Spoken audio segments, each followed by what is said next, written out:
It was a freezing morning on the edge of a small rural airport when 14-year-old Ethan crouched behind a stack of crates, rubbing his hands together for warmth. He wasn't supposed to be there. Security would chase him out if they saw him. But this place was his escape. He loved planes. He had loved them ever since his father used to bring him to the fence to watch the aircraft roar into the sky. His father had died 2 years ago, and his mother cleaned houses to survive. Ethan collected discarded airplane manuals and broken tools, learning everything he could about engines. Sometimes, when he found broken bikes or lawnmowers in the junkyard, he fixed them and sold them for a few dollars to help buy food. That morning, the sound of angry shouting broke through the stillness. Ethan peeked around the crates. A sleek private jet sat on the tarmac, its nose gleaming under the pale sun, but a group of men stood frustrated near the engine. One of them, a tall man in a crisp black coat, was clearly furious. His face was red, his hands moved sharply as he spoke to the crew. "This can't be happening. I need to be in New York in 3 hours. Figure it out." His voice carried through the cold air. Ethan recognized him from the news. Richard Hale, a billionaire who owned half the city. Ethan watched as the mechanics shook their heads. "Sir, it's the starter motor. We don't have the part here. We need to fly it in from the city. Minimum 4 hours, one explained. Richard muttered something angrily and paced.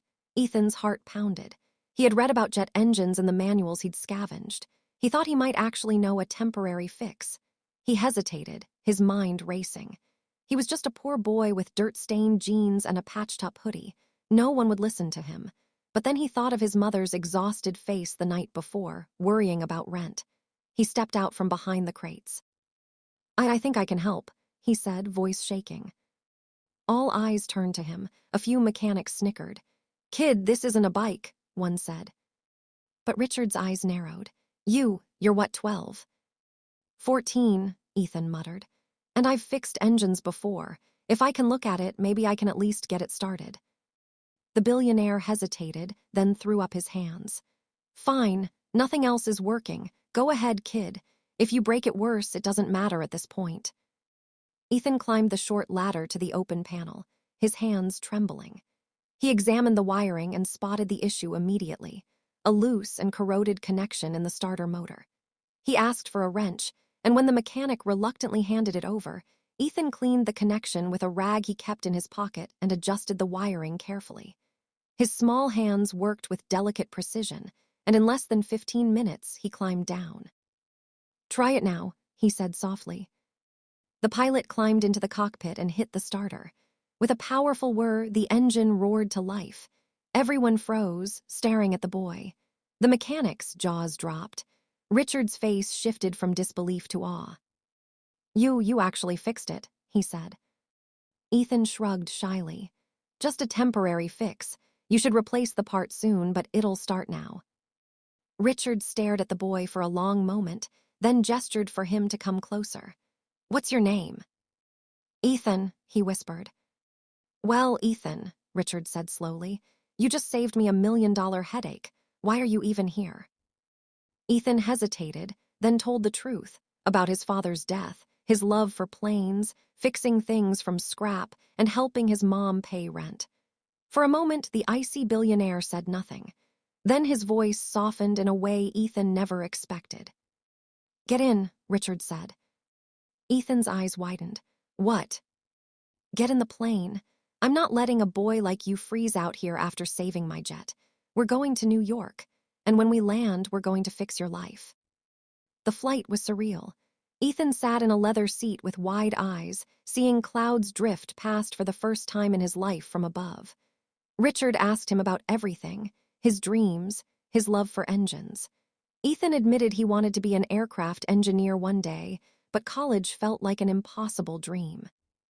By the time they landed, Richard had made a call. He arranged a full scholarship for Ethan at a prestigious engineering academy, bought his mother a reliable car, and offered them a modest apartment in the city rent-free for a year. "You've got talent that shouldn't be wasted," Richard said as he handed Ethan a small toolkit with his initials engraved. "This is your first step. One day, I expect to see you building jets, not just fixing them." Tears stung Ethan's eyes. For the first time in years, he felt like the sky wasn't out of reach anymore. His act of kindness, his willingness to help, had changed everything, not just for a billionaire in a hurry, but for a boy who had spent too long feeling invisible. And sometimes, when he heard a plane soaring above their new apartment, Ethan smiled, knowing his life had truly taken off. Shorter, emotionally stronger version. 14-year-old Ethan, a poor boy who adored planes, sneaked into a rural airport to watch jets. One freezing morning, a billionaire's private jet wouldn't start. Mechanics failed. Ethan, trembling but determined, offered to help. Using the skills he learned from fixing junkyard engines, he cleaned a corroded wire and brought the engine roaring to life. The billionaire, Richard Hale, was stunned. After hearing Ethan's story of poverty and dreams, he took the boy on his jet, gave his family a home, and secured him a full scholarship to become an aircraft engineer. A single act of courage and kindness turned a forgotten boy into someone whose future now touched the sky.